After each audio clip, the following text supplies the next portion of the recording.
A recent poll of the general public put 91%, quite impressive, of those individuals backing and supporting the work of the traditional high street agent. And only 9% of those asked had a poor or very poor service. You may have heard as well of these newcomers to the property sales scene, and these are what's termed the online agents. You may have heard of the likes of Sarah Beanie's Tapilo, or indeed eMove. And where these companies are different is whereby they don't have a high street presence at all. And they ship out all the daily estate agency activities, conveyancing and lending out to a big call centre. And whilst they are then able to substantially reduce their overheads and pass this on to the home seller, they can entice you to come onto their website for as little as £495 plus VAT. However, is there a catch?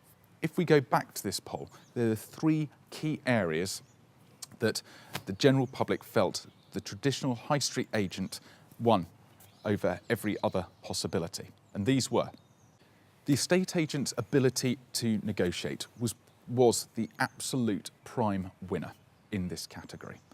The traditional agent, that is what you're investing into. That is what you are buying into. By comparison, the online agents, on the most part, leave you to it. As the homeowner or vendor, you are on your own. It's up to you to negotiate the best deal for your property. But at the end of the day, who's done those sort of negotiations before? Very few. High street agents were also praised for being contactable.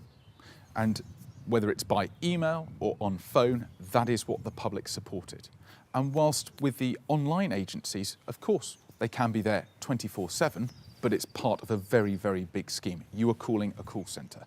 Now, when you're selling one of your most prized assets, you need to be speaking with someone particular, not a generalised call centre. So you're very unlikely to speak with the same individual and have that continuity and rapport.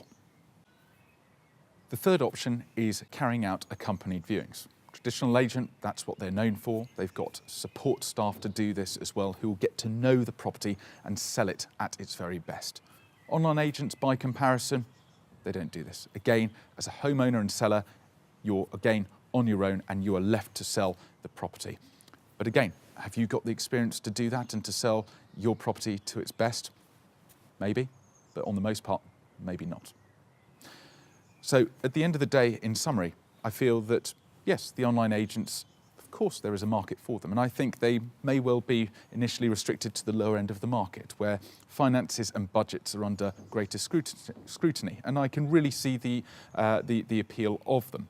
But once you start getting into the mid-value to even higher value, it tends to be one of your most important, if not the most important asset. And for my money, I'd always want a traditional high street agent on the case and on my side. I can see him, I can walk into his office, I know him and I see him in the street. At the end of the day, as they say, you can't call a website.